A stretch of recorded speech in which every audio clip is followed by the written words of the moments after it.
अभ्यर्थी बैट्समैन है, आयोग बॉलर है। तो इसी से आप समझ लीजिए कि आप पूछ रहे हैं कि भाई आप कौन सी गेम खेलोगे। कि सहायक शिक्षा विकास पदाधिकारी एडीओ की परीक्षा कब तक आयोजित की जाएगी? गलतफहमी में नहीं रहे कि इतना लिमिटेड पढ़ाई कर लेंगे या थोड़ा टेस्ट सीरीज सॉल्व कर लेंगे तो इससे हम कंपटीशन में मेरा हो जाएगा। तैयारी 4 परीक्षा के लिए आवेदन की प्रक्रिया कब से आरंभ की जाएगी? नमस्कार, मैं सिमरन। स्वागत है आप सभी का आज की इस खास बातचीत में। 4 सितंबर को बिहार लोक सेवा आयोग द्वारा आयोजित की जाने वाली विभिन्न परीक्षाओं से जुड़े प्रश्न अभ्यर्थियों से सोशल मीडिया के माध्यम से #AskBPSC के माध्यम से आमंत्रित किए गए थे। आयोग को अभ्यर्थियों से बड़ी संख्या में प्रश्न प्राप्त हुए प्रश्नों में से हमने कुछ रिपीटेटिव और मुख्य प्रश्नों का चयन किया है। इन्हीं प्रश्नों पर चर्चा करने के लिए आज हमारे साथ मौजूद है बिहार लोक सेवा आयोग के परीक्षा नियंत्रक एवं भारतीय प्रशासनिक सेवा के वरिष्ठ पदाधिकारी श्री राजेश कुमार सिंह जी। सर, आपका बहुत बहुत स्वागत है। सर, हमने सोशल मीडिया के माध्यम से अभ्यर्थियों से #AskBPSC के माध्यम से उनके कुछ प्रश्नों को आमंत्रित किया था और आयोग को बहुत बड़ी संख्या में प्रश्न प्राप्त हुए, जिनमें से कुछ प्रश्न जो काफी रिपीटेटिव थे उनका हमने चयन किया है और आज हम उन पर चर्चा करना चाह रहे हैं। सर, हमारा सबसे पहला सवाल जो है वो सहायक शिक्षा विकास पदाधिकारी एडीओ से रिलेटेड है। सर, अभ्यर्थी जानना चाहते हैं कि सहायक शिक्षा विकास पदाधिकारी एडीओ की परीक्षा कब तक आयोजित की जाएगी? सहायक शिक्षा विकास पदाधिकारी की परीक्षा की तिथि अभी निर्धारित नहीं हुई है। परीक्षा तिथि निर्धारण समिति की बैठक शीघ्र ही आयोजित की जाएगी। उसके बाद आयोग की वेबसाइट पर उसको अपडेट कर दिया जाएगा और वेबसाइट पर बता दिया जाएगा कि परीक्षा कब आयोजित की जाएगी। सर, हमारा अगला सवाल तैयारी 4 परीक्षा से रिलेटेड है। तैयारी 4 परीक्षा के लिए आवेदन की प्रक्रिया कब से आरंभ की जाएगी? देखिए, आयोग को जब तक किसी परीक्षा की अधियाचना प्राप्त नहीं होती है, आयोग अभी उस पर कोई कार्रवाई नहीं करता है। कोई अधियाचना तैयारी 4 की प्राप्त होते ही उसके बारे में सभी चीज आयोग की वेबसाइट पर जैसे विज्ञापन प्रकाशन, परीक्षा तिथि वगैरह प्रकाशित कर दी जाएगी। सर, हमारा अगला सवाल है सहायक अभियंता असिस्टेंट इंजीनियर की नियुक्ति के संदर्भ में अधिमानता वेटेज का प्रावधान क्यों किया गया है? देखिए, आयोग किसी प्रावधान को स्वयं नहीं करता है। ये प्रशासनिक विभाग द्वारा निर्धारित किया जाता है क्या पात्रता होगी, क्या पाठ्यक्रम होगा, क्या अधिमानता दी जाएगी किसी अभ्यर्थी को। ये प्रशासनिक विभाग निर्धारित करता है। तो आयोग की तरफ से आयोग का इसमें कोई रोल नहीं है। ये सरकार की नीति से संबंधित है। सर, हमारा अगला सवाल है एकीकृत 17वीं संयुक्त मुख्य प्रतियोगिता परीक्षा के निबंध विषय में हिंदी भाषा में प्राप्त उत्तर को अंग्रेजी भाषा की तुलना में अधिक अंक दिए जा रहे हैं, जैसा कि 69वीं संयुक्त मुख्य प्रतियोगिता परीक्षा में हुआ था। क्या यह सूचना सही है? नहीं, यह सूचना पूरी तरह से आधारहीन, काल्पनिक और भ्रामक है। ऐसा कुछ नहीं है। जो जैसा लिखता है वैसा ही हम उसको उपलब्ध कराया जाता है एग्जामिनर द्वारा। ये अलग बात है कि अगर एक ही प्रश्न को 3-4 परीक्षक जांचेंगे तो 1-2 नंबर का अंतर हो सकता है, लेकिन भाषा के आधार पर कोई डिस्क्रिमिनेशन या ऐसा कुछ नहीं किया जाता है।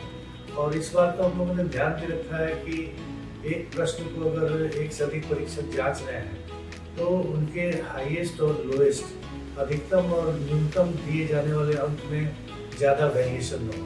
हमने इसका भी ख्याल रखा है, इसलिए ऐसी कोई बात नहीं है। ये सूचना बिल्कुल भ्रामक और गलत है। आयोग द्वारा परीक्षाओं को पारदर्शी रूप में सफलतापूर्वक संपन्न कराने के लिए क्या क्या कदम उठाए जा रहे हैं? आयोग द्वारा वस्तुनिष्ठ और लिखित परीक्षा के माध्यम से योग्य अभ्यर्थियों का चयन किया जाता है। प्रश्न पत्र मल्टीपल सेट में तैयार किए जाते हैं और रैंडम तरीके से वो परीक्षा में भेजे जाते हैं। इसके अलावा आयोग जैमर, सीसीटीवी और बायोमेट्रिक उपस्थिति के माध्यम से परीक्षा की शुचिता को सुनिश्चित करता है। सभी OMR और आंसर की को पारदर्शी तरीके से सभी स्टूडेंट को उपलब्ध करा दिया जाता है ताकि वो अपना रिस्पॉन्स कोड, OMR शीट और आंसर की देख लें, मिलान कर लें, किसी को कोई शिकायत नहीं है। इसके लिए पूरा ख्याल रखा जाता है। फर्जी या बनावटी शिकायतों को दूर करने और सही मायने में जो किसी की कोई शिकायत है उसके लिए पब्लिक ग्रीवांस पोर्टल हम लोग हर एग्जाम के बाद लॉन्च किए रहते हैं, जिसमें अभ्यर्थी 48 घंटे के भीतर एफिडेविट के साथ अपना शिकायत दे सकता है, जिसको हम लोग जाँच कराते हैं बात करके की शिकायत सही है। सर, हमारा अगला सवाल है एकीकृत सत्तरवीं से रिलेटेड। तो अभ्यर्थी जानना चाहते हैं कि एकीकृत सत्तरवीं संयुक्त मुख्य प्रतियोगिता परीक्षा की अमूल्यांकित उत्तर पुस्तिका अनइवैल्यूएटेड आंसर बुक कब तक वेबसाइट पर उपलब्ध की जाएगी?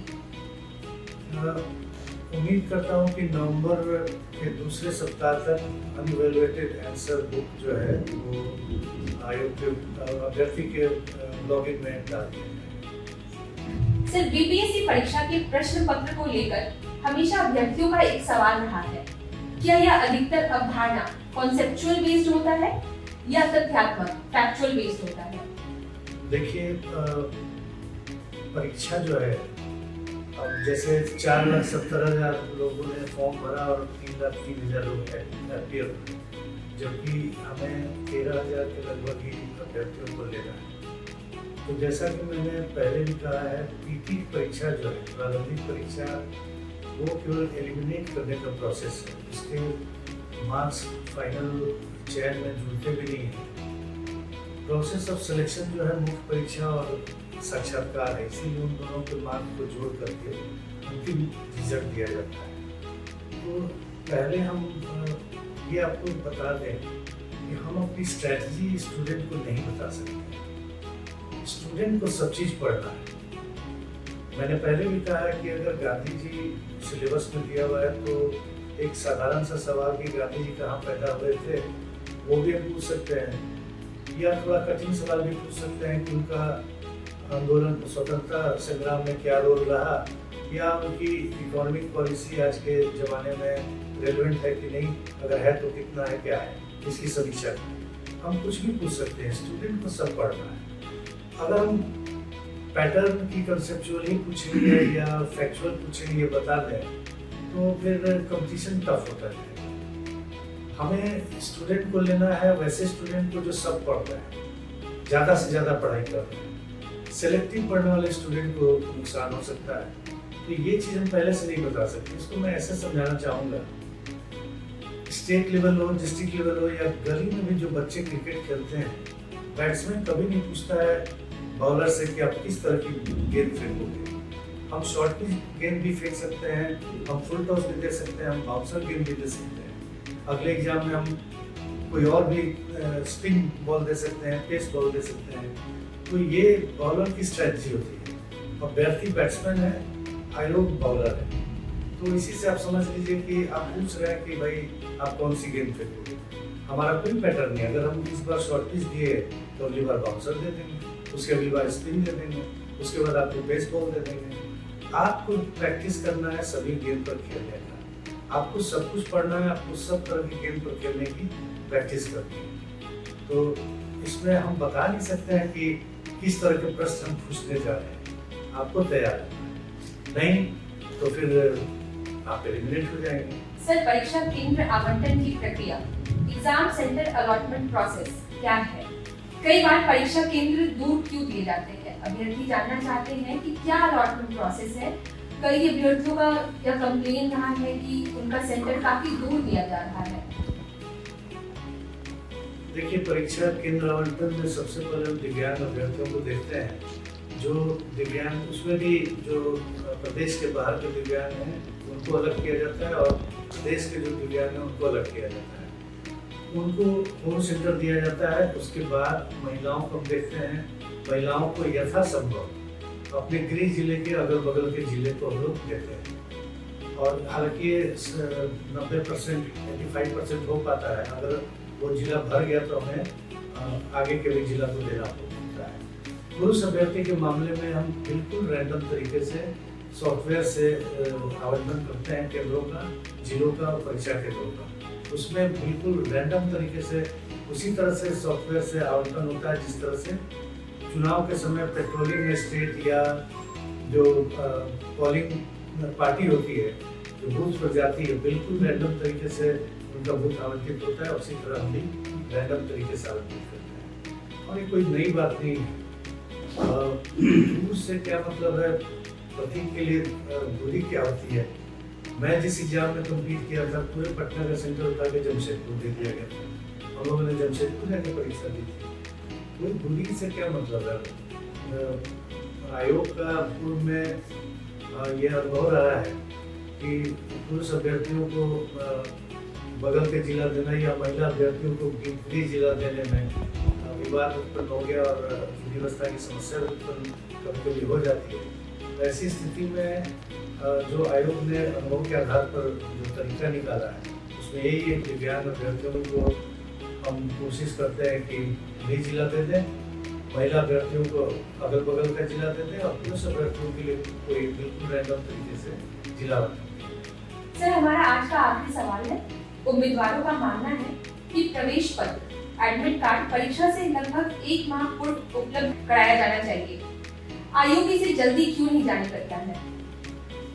देखिए, पास्ट में ही आयोग को अनुभव अच्छा नहीं रहा है कि काफी पूर्व से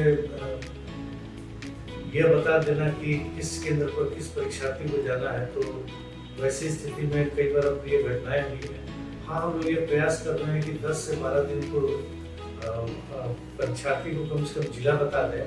केंद्र का नाम तो 48 या 72 घंटे पूर्व ही बताया जाएगा, लेकिन जिला हम प्रयास कर रहे हैं कि 12 दिन पहले हम बता दें और इसके लिए आयोग ने इसका प्रस्ताव विचारा भी।